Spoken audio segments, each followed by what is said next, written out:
बढ़िया से सस्पेंशन को टेकल कर पा रहे हैं। मुझे किसी भी तरीके की ज़्यादा परेशानी उसमें नहीं हो रही है। और इवन छोटे मोटे कोई एकदम से बड़े जैसे गड्ढे जो है थोड़े बड़े भी हो जाएं तो वो भी इशू जो है वहाँ पे नहीं होता है। जैसे अभी ये इधर गड्ढा था उसमें गाड़ी चली गई तो इशू नहीं है। बट प्रॉब्लम क्या है कि सस्पेंशन की आवाज़ जो है हल्की फुल्की वो एक तो अंदर आती है, तो उतने एंडेवर लेवल के नहीं है। एल्टुरस फॉर्च्यूनर वगैरह के लेवल के हैं डेफिनेटली, बट एंडेवर जो है वो अभी भी उस मामले में बेहतर है। देन उसके बाद में गाड़ी के सस्पेंशन काफ़ी सॉफ्ट है, तो गाड़ी में बॉडी रोल वगैरह जो है वो काफ़ी होगा। हैंडलिंग जो है वो स्टीयरिंग वगैरह लाइट है, तो आपको प्रॉब्लम नहीं होगी। इनफैक्ट सिटी में काफ़ी लाइट है। इतनी बड़ी गाड़ी को मैन्यूवर करना जो अपने आप में एक चैलेंज होता है, बट यहाँ पे आपको वो बिल्कुल भी नहीं लगता है कि यार इतनी बड़ी गाड़ी में ड्राइव कर रहा हूँ, और आप इजीली जो है गाड़ियाँ मैन्यूवर कर पाते हो। मतलब स्टीयरिंग हमेशा लाइट रहता है। हाईवेज पे मतलब जब आप ट्रिपल डिजिट स्पीड्स कर रहे हो, 100 के आसपास की स्पीड कर रहे हो, तो डिसेंट वेट, मतलब डिसेंट वेट कहा जा सकता है। और थोड़ा सा वेट डाल देते हैं उसमें 80 प्लस जाने पे तो अच्छा होता। हालांकि उतना ज़्यादा वेट तो नहीं है, बट डिसेंट वेट जो है वो 80 प्लस जाने पे आ जाता है। उसके बाद गाड़ी में आते हैं कुछ सेफ्टी फीचर्स जिनकी हम बात कर लेते हैं। Forward collision warning, lane departure warning, blind zone detection वगैरह वगैरह। अब क्या चीज़ें हैं? Well, first forward collision warning है। तो फॉरवर्ड कोलिजन वार्निंग जो है वो तो प्रॉपर्ली काम कर रही है। आपको वार्निंग और इमरजेंसी ब्रेकिंग दोनों एक्टिवेट यहाँ पे दिखा रहा है। दो इमरजेंसी ब्रेकिंग जो है वो वैसी सिचुएशन में अभी तक फेस नहीं कर पाया हूँ। ब्लाइंड डिटेक्शन जो है, जैसे अभी मैं इंडिकेटर दे रहा हूँ और उधर एक गाड़ी आ रही है, तो ये बहुत ही नज़दीक आने पर जो है वार्निंग दे दी। अब वार्निंग दी इसने, जबकि ये वार्निंग थोड़ी सी पहले दे देनी चाहिए गाड़ी को। तो ये वार्निंग जो है वो गाड़ी काफ़ी क्लोज आ जाती है उसके बाद देती है, तो उसका प्रॉब्ली जो सिस्टम है सेंस करने का उतना दूर तक का नहीं है ब्लाइंड स्पॉट का।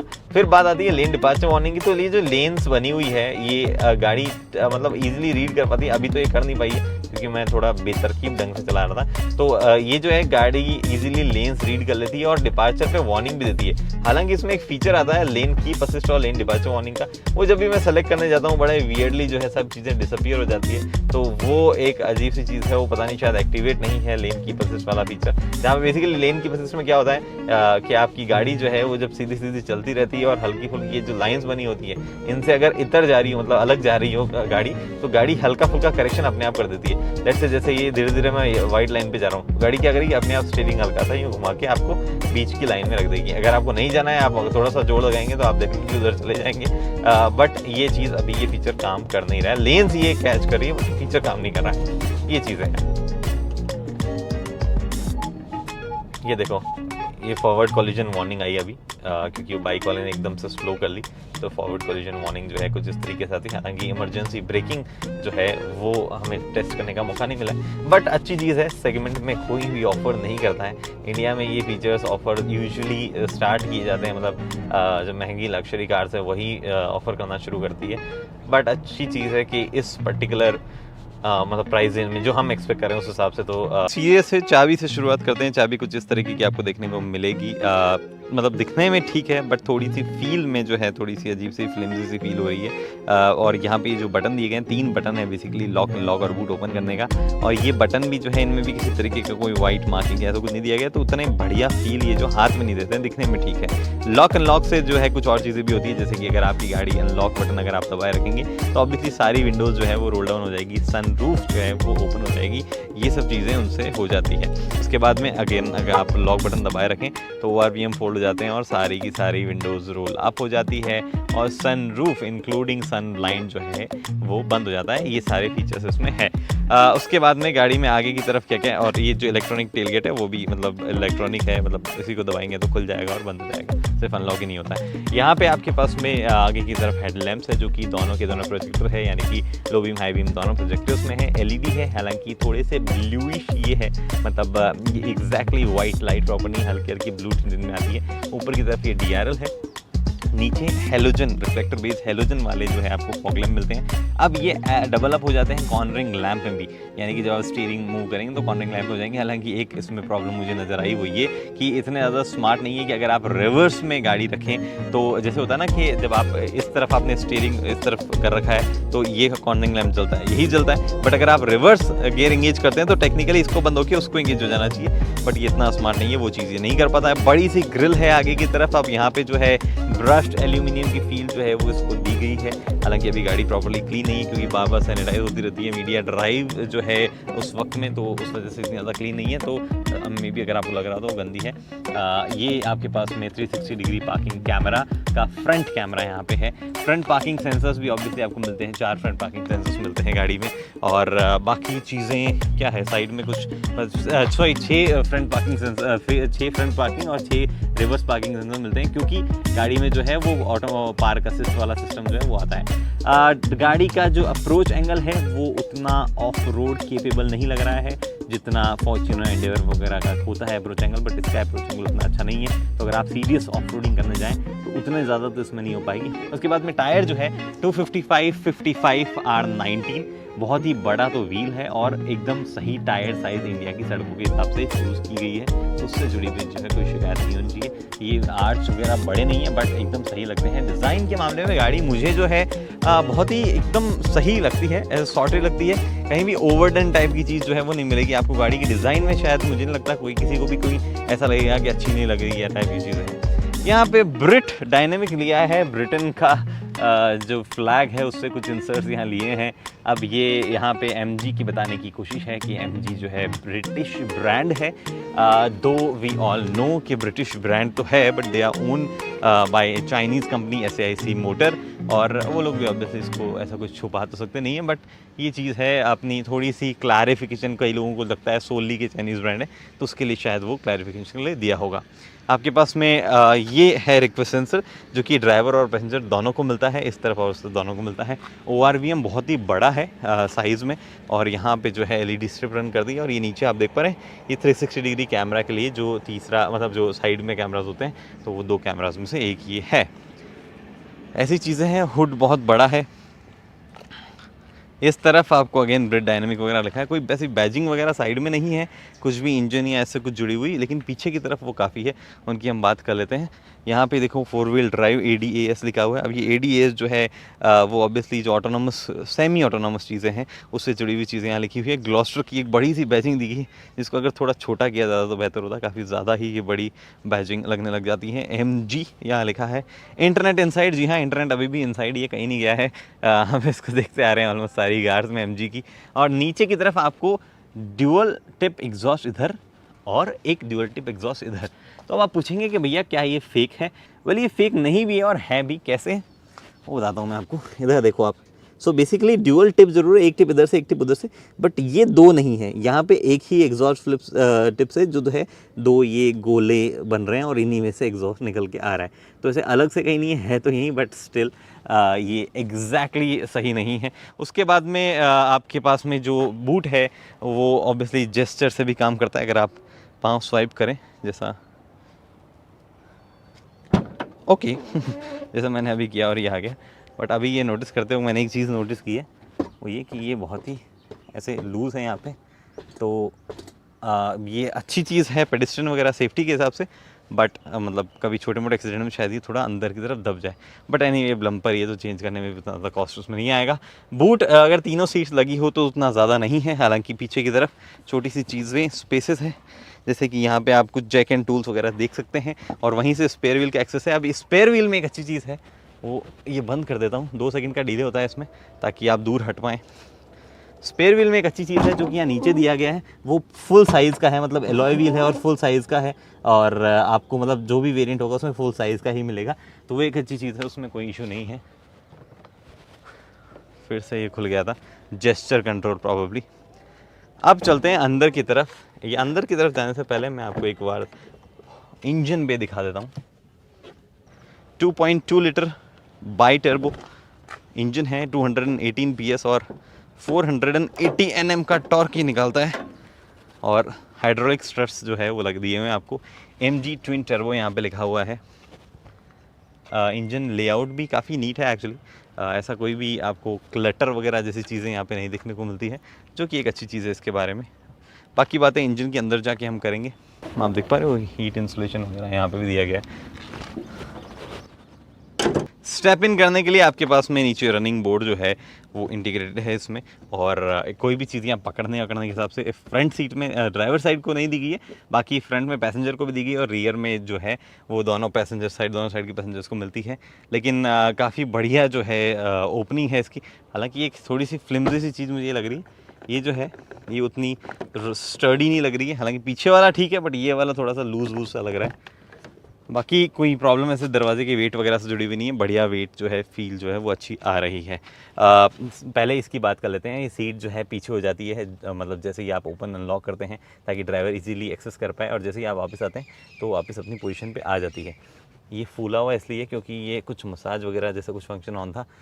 यहाँ पे ड्राइवर के लिए मल्टीपल एडजस्टमेंट है, 12 एडजस्टमेंट इसमें दिया है, प्लस मेमोरी सीट्स है, 2 मेमोरी जो है वो आप सेव कर सकते हो, और ये मसाज फंक्शन के लिए है जो कि सिर्फ ड्राइवर को मिलता है। इस तरफ आपके पास में ORVM से जुड़े हुए और विंडोज से जुड़े हुए कंट्रोल है। सारी विंडोज़ 1 टच अप डाउन है, जो कि एक अच्छी चीज़ के बारे में है।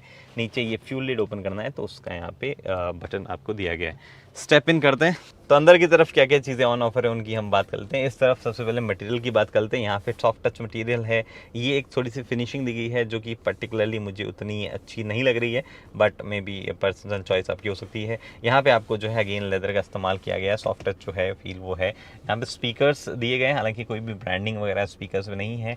बाकी चीज़ों की हम बात कर ही चुके हैं। एक चीज़ ये कि ये पकड़ने में काफ़ी सही है, हालांकि कभी कभार जिनके हाथ बड़े हैं उनके बीच में आ सकता है, बट कोई ऐसा बड़ा इशू नहीं है। यहाँ पे बॉटल होल्डर्स जो है और ये छोटा सा स्पेस जो है, इसमें 1 लीटर की बॉटल जो है वो आ जाएगी थोड़ा सा मुश्किल से, बाकी 2 लीटर वाली जैसी बॉटल तो वो नहीं आएगी उसमें।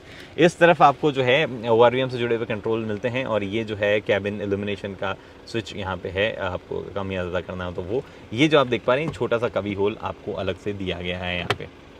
इसके बाद में इस तरफ स्टीयरिंग जो वगैरह जो है वो फ्लैट बॉटम ऑब्वियसली आपके पास में है, बट स्टीयरिंग में बहुत सारे आप जो कंट्रोल देख पा रहे हैं उन सबके कुछ ना कुछ रीजंस है। ये आपके पास में कंट्रोल है इंफोटेनमेंट सिस्टम के, और ये जो नीचे है ये वो वॉइस कमांड वगैरह आपको देना हो वो, ये आपका स्टार बटन है, अगर आपको कुछ भी स्पेलिंग करना हो तो वो आपके पास में है। इस तरफ आपके जो सारे कंट्रोल है ये MID कंट्रोल करते हैं। क्रूज कंट्रोल जो है वो आप यहाँ से कंट्रोल कर पाते हो। क्रूज कंट्रोल की डिस्टेंस, अडेप्टिव क्रूज कंट्रोल आता है, तो कितनी डिस्टेंस पे गाड़ी को रखना है सामने वाली को, वो भी आप यहाँ से कंट्रोल कर पाते हो। तो ये सारी चीज़ें इधर से है। यहाँ पे आपके पास में पैडल शिफ्टर्स है, ये जो नीचे देख पा रहे हो प्लस और माइनस। इस तरफ आपके सारे कंट्रोल हैं रेन सेंसिंग वाइपर्स वगैरह से जुड़े हुए, और इस तरफ आपके सारे कंट्रोल है ऑटोमेटिक हेडलैम्प से जुड़े हुए, इंडिकेटर्स वगैरह जो है वो। कोई भी इशू इन एर्गोनॉमिक वाइज ऐसा नहीं है। हॉर्न भी जो है इजीली आप ऐसे रीच कर पाते हो, और ये सारे के सारे कंट्रोल जो है वो भी रीच में है। उसके बाद में आपके पास में MID जो है वो यहाँ पे है, और ये MID देखो 2 तरीके से, इधर जो है आपके पास में इंस्ट्रूमेंट क्लस्टर में ये एनालॉग स्पीडोमीटर है, और ये आपके पास में टैकोमीटर है। बाकी ये बीच में जो 8.5 इंच की स्क्रीन है, इस पर भी काफ़ी सारी फीचर्स जो है वो दिखाए पड़ते हैं आपको। फीचर्स या इन्फॉर्मेशन जो है वो दिखाई पड़ती है। क्या क्या चीज़ें उनकी हम बात कर लेते हैं। तो आपकी जो ड्राइविंग असिस्टेंस है, जैसे कि लेन चेंज इंडिकेटर वगैरह, लेन की असिस्ट वगैरह, उनसे रिलेटेड इन्फॉर्मेशन यहाँ पे। ऑडियो सोर्स वगैरह हो तो वो यहाँ पे, ब्लूटूथ वगैरह कनेक्टेड तो वो यहाँ पे। आप ये अडेप्टिव क्रूज कंट्रोल वाला सिस्टम जो है वो यहाँ पे, और बैकलाइट लेवल क्या रखना है, ये सब चीज़ें हैं, और अगर कोई इन्फॉर्मेशन है तो वो चीज़ें यहाँ पे मिलती है। ये आपका स्पीडोमीटर है डिजिटल। उसके बाद इंस्टेंटेनियस फ्यूल इकोनॉमी, ये फ्यूल इकोनॉमी सही मत मानना, क्योंकि ये ना ही नीचे जा रही है ना ही ऊपर मूव हो रही है। ये फ्यूल इकोनॉमी सही नहीं है। फ्यूल रेंज गाड़ी की दिखा रहा है, 75 लीटर का फ्यूल टैंक है, और ये रेंज यहाँ दिखाई जा रही है। बैटरी वोल्टेज दिखा रहा है, ये जो सेकेंडरी बैटरी उसका। यहाँ पे टायर प्रेशर आपको दिखा रहा है। अब यहाँ पे रीसेट करने के बाद आपको क्या फ्यूल एफिशिएंसी मिल रही है। अगेन ये वाली फ्यूल एफिशिएंसी भी आप सही मत मानना, क्योंकि गाड़ी काफ़ी खड़ी रहती है। अगर आप नोटिस करेंगे तो 1 घंटे में सिर्फ 27 किलोमीटर कवर किए गए हैं, वो भी 20 किलोमीटर पर आवर की स्पीड से। तो वो चीज़ है। बाकी जो भी सही फ्यूल इकोनॉमी होगी वो मैं आपको बता दूंगा। ये सारे फीचर्स जो है यहाँ पे आपको मिलते हैं। उसके बाद कुछ और इन्फॉर्मेशन, जैसे कि नीचे देखो ये आपका फ्यूल गेज है, यहाँ पे टेम्परेचर गेज है, ऊपर की तरफ भी कुछ इन्फॉर्मेशन, ओडोमीटर वगैरह जो है वो दिखाई आपको दे जाता है। कुछ और ये जो आप देख पा रहे हैं यहाँ पे, ये अगर आपके पास में कुछ और वार्निंग लाइट्स होगी तो यहाँ पे अभी हो जाएगी। उसके बाद में ये MID और इन सब से रिलेटेड इन्फॉर्मेशन होगी। MID विजिबल है क्लियरली, ऐसा कोई इशू इससे जुड़ा हुआ इन जगह से नहीं है। बस ये जो आप देख पा रहे हैं ये बटन कभी कभार, अब जैसे मैं अभी नेविगेट कर रहा था तो ये वाले तो ऊपर की तरफ ऐसे 2 बटन हैं, बट यहाँ पे कोई सेपरेट बटन नहीं है, इसको ही आपको ऊपर नीचे करना पड़ता है, तो थोड़ा सा ऑड ये फील होता है। बाकी एज सच कोई इशू जो है वो नहीं है। यहाँ पे आपके पास में एक बड़ी सी टच स्क्रीन है, इंफोटेनमेंट स्क्रीन है, जो कि कई फीचर्स के साथ में आती है, बट इसका लेआउट या यूआई जो है वो उतनी अच्छी नहीं लग रही है। क्या फीचर्स वगैरह के साथ में आती है उनकी बात कर लेते हैं। इसमें Android auto, Apple CarPlay obviously आपको मिलता है, गाना ऐप प्री लोडेड है। उसके बाद में अगर आप मोर में जाएंगे तो आपको कुछ और चीज़ें, आई कॉल सेटिंग वगैरह जो है वो आप यहाँ से एक्सेस कर पाते हैं। उतना फास्ट नहीं है ये, अभी देखो आप देख पा रहे हो मैंने टच किया और कितना टाइम ये जो ले रहा है। अलग अलग थीम्स आप इसमें लगा सकते हैं और काफ़ी सारे कंट्रोल्स जो है वो आप यहाँ से देख सकते हैं। ऑब्वियसली ये हेलो एमजी वाले असिस्टेंट या इंटरनेट का कनेक्टेड फीचर जो है उसके साथ में ये गाड़ी आती है। आपके पास में कुछ और सेटिंग्स है जो कि व्हीकल स्पेसिफिक, सेफ्टी स्पेसिफिक चीज़ों से रिलेटेड है, जैसे कि एक सेकेंड मैं नीचे दिखाता हूँ। ड्राइविंग असिस्टेंट जिनको बोला जा रहा है, forward collision warning, lane departure warning, blind zone detection, parking distance control, fatigue reminder वगैरह वगैरह, इनकी बात कुछ जो है ड्राइव करते वक्त हम करेंगे। और सेटिंग जैसे lamp, lock, rear view mirror वगैरह वगैरह। एक बड़ी गजब सेटिंग है यहाँ पे, रियर व्यू मिरर जो है वो ऑटोमेटिकली एडजस्ट हो जाता है जब आप रिवर्स करते हो। बट प्रॉब्लम क्या है वो मैं आपको बताता हूँ। लेट्स सी कि वो मैंने अपने हाइट के हिसाब से एडजस्ट कर रखा है रियर व्यू मिरर, बट अगर मैं रिवर्स एंगेज करता हूँ तो मैंने जैसे कि ये यहाँ पे रिवर्स एंगेज किया तो वो ऊपर हो जा रहा है जो कि गलत चीज़ है, उसको नीचे होना चाहिए था ताकि मैं बेहतर देख पाऊँ पीछे का, बट वो ऊपर हो जा रहा है। अब मैं वापस जब नॉर्मल डी में या पी मोड में आता हूँ तो वो जो मैंने पोजीशन सेट की उसके हिसाब से आ जाएगा। तो ये फंक्शन जो है ये एक्चुअली सही काम नहीं कर रहा है। यहाँ पे कोई एडजस्टमेंट भी नहीं है कि उसको कहाँ तक जाना चाहिए। ये फंक्शन है basically rear view mirror reversing automatically. अब ये दोनों के लिए हो सकता है, राइट लेफ्ट दोनों मिरर्स के लिए हो सकता है, बट एग्जैक्ट किस पोजीशन पे होना चाहिए उसको कंट्रोल करने के लिए कोई सेटिंग इसमें नहीं दी गई है। बाकी आप रियर व्यू मिरर जो है वो किस सीट के साथ में किस पोजीशन पे होना चाहिए वो सब ऑब्वियसली फंक्शंस यहाँ पे दिए ही गए हैं। सनरूफ से जुड़े हुए कुछ कंट्रोल है जहाँ पे आपका सनरूफ 1 बटन ओपन वाला सिस्टम है। बट एक और प्रॉब्लम, ये कर्टन जो है ये ट्रांसपेरेंट है थोड़ा बहुत, आप देख पा रहे होंगे हल्की हल्की धूप इसमें से अभी भी निकल के आ रही है। इंडियन कंडीशन के हिसाब से ये चीज़ सही नहीं है। हमने देखा था एमजी हेक्टर में भी ये थी, बट हेक्टर प्लस में ये सॉल्व कर दी गई थी, उसमें ट्रांसपेरेंट बिल्कुल नहीं था, एकदम ढक लेता था, ये ब्लॉक कर देता था सनशेड को। बट इसमें ये फिर से जो है थोड़ा बहुत ट्रांसपेरेंट है। आई बिलीव नेक्स्ट अपडेट कभी जब आएगा तो इसको भी जो है ब्लॉक कर दिया, मतलब एकदम डार्क कर दिया जाएगा। ये चीज़ें यहाँ पे थी। एम्बियंट लाइट वगैरह, अगेन गाड़ी में एम्बियंट लाइट आती है इस तरफ जो कि 64 या ऐसे कुछ लेवल तक एडजस्ट की जा सकती थी, ये एमजी का कहना है। ये आप देख पा रहे हैं, ये कुछ जगह अभी रात में तो मैं रिकॉर्ड जो कर पाया वो मैं दिखा दूंगा अगर कुछ हो तो। बाकी यहाँ पे जो है एम्बियंट लाइट सेटिंग्स वगैरह आप इसकी एडजस्ट कर सकते हैं। बाकी टायर प्रेशर मॉनिटरिंग सिस्टम वगैरह जो है वो चीज़ें भी इधर है। अब ये बातें इसके बारे में हुई, 2 बटन यहाँ पे टच वाले ही हैं, वॉल्यूम अप वॉल्यूम डाउन, आपको इंस्टेंट डिलीट करनी है तो वो है। बाकी आपके पास में ये एक और बटन है जो कि होम बटन पे ले आता है। आप कहीं भी हो, जैसे लेट्स सी आप व्हीकल सेटिंग्स में हो, अगर आप इसको दबाते हो तो आप क्विकली होम बटन पे आते हो, जो कि अच्छी चीज़ है। उसके बाद ये एसी के ब्लोअर्स हैं, अच्छी एसी का फ्लो उसमें आता है। ये सॉफ्ट टच मटेरियल है यहाँ पे जो इस्तेमाल किया गया है, यहाँ पे जो इस्तेमाल किया गया है ये भी सॉफ्ट टच मटेरियल है, तो वो चीज़ है। बाकी ऐसा मतलब बहुत ही बेहतरीन क्वालिटी का मटेरियल तो नहीं, बट देखने में और उन चीज़ों में सिर्फ आप जब आप टच करते हैं तब आपको थोड़ा बहुत लग सकता है कि शायद उतनी बढ़िया क्वालिटी का है या नहीं है। बाकी कोई इशू ऐसा नहीं है। अल्ट्रोस में जो पर्टिकुलर मटेरियल यूज़ किया गया वो थोड़ा ज़्यादा बेहतर लगता है। ये आपके पास में अगेन कंट्रोल है एसी से जुड़े हुए, ड्यूअल जोन क्लाइमेट कंट्रोल आपको मिलता है, तो वो सारे कंट्रोल यहाँ पे है। ये आपके पास में अगर आप बंद रखें तो कुछ ऐसा सा दिखता है। अगेन ये फिनिश जो वही फिनिश है जिसकी बात मैं आपको यहाँ पे बता रहा था कि ये वाली फिनिश मुझे उतनी बढ़िया तो नहीं लगती है। बट यहाँ पे कुछ इंटरेस्टिंग चीज़ें हैं जिनकी बात हम कर लेते हैं। एक तो यूएसबी है जो कि ऑब्वियसली एंड्रॉइड और एप्पल कारप्ले वगैरह रखने करेंगे तब काम आएगा। एक 12 वोल्ट का चार्जिंग सॉकेट है जिसमें आप कुछ भी फिट कर सकते हैं, सिगरेट लाइटर, यूएसबी लाइटर वगैरह। उसके बाद में आप ये जो देख पा रहे हैं, मेरा फ़ोन कहाँ गया, ये आप देख पा रहे हैं वायरलेस चार्जिंग पैड है जो कि एक्चुअली बहुत बढ़िया है। ऐसे ये प्रेस कर देता है और हमेशा चार्ज होता रहता है, ऐसा मूव करने की दिक्कत जो है वो यहाँ पे नहीं होगी। हालांकि एक छोटा सा इशू है वो ये कि आप यहाँ पे और कुछ नहीं रख सकते। लेट्स से मैंने ये यहाँ मेरा फ़ोन रख दिया तो ये बस ये इतना पैक हो जाएगा, उसके बाद में आप इसको ज़्यादा स्टोरेज स्पेस को यूटिलाइज़ नहीं कर पाएंगे। कुछ जगह स्टोरेज स्पेस से जुड़ी हुई इश्यूज़ हैं जिनकी बात हम आगे चलते हुए भी और करते जाएंगे। ये बड़ा सा कंसोल दिया गया जिसमें बहुत सारी चीज़ें हैं। ये गियर लीवर है जो कि पी मोड यहाँ पे, ये साइड में आप अगर प्रेस करके मूव करें तो आप ड्राइव, रिवर्स, न्यूट्रल वगैरह में चल जाएंगे। अगर आप लेट्स से आप ड्राइव में हैं, इधर आप प्रेस करते हैं तो मैनुअली आपको अप डाउन करना हो तो वो भी है। पैडल शिफ्टर भी आपके पास दिए गए हैं, ये चीज़ें हैं। नीचे की तरफ कुछ कंट्रोल्स हैं यहाँ पे जिनकी बात करते हैं। ये हिल डिसेंट कंट्रोल है। उसके बाद में ये आपका गाड़ी का जो स्टेबिलिटी वगैरह होती है वो कंट्रोल करने के लिए, उसके मतलब इलेक्ट्रॉनिक स्टेबिलिटी प्रोग्राम जो है उसको ये ऑटोमेटिक ऑन ऑफ अगर आपको ट्रैफिक लाइट वगैरह पे जो होता है वो, पार्किंग अगर आपको लगानी है, असिस्टेंट आपको यूज़ करना है तो ये रियर डिफरेंशियल लॉक करने का फीचर है। अगर आप इसको दबा रखेंगे तो जो है डिफरेंशियल लॉक जो है वो ऑन हो जाएगा। इलेक्ट्रॉनिक डिफरेंशियल लॉक है बेसिकली, ये मैकेनिकल वाला सिस्टम नहीं है। यहाँ पे आपके पास में लेन डिपार्चर कंट्रोल अगर आपको एक्टिवेट करना हो तो वो इस तरफ कुछ चीज़ें हैं। ऊपर वाला जो है वो ड्राइवर साइड सीट जो है वो हीट करने के लिए हीटिंग फंक्शन, और ये जो है नीचे वाला passenger side seat heating function का है। जो फैन फंक्शन है वो सिर्फ ड्राइवर को मिलता है यहाँ पे। और यहाँ पे आपके पास में इलेक्ट्रॉनिक पार्किंग ब्रेक है। अब ये कुछ यहाँ पे नॉब है जो कि आपको एक्चुअली टेरेन मैनेजमेंट सिस्टम के लिए दिया गया है।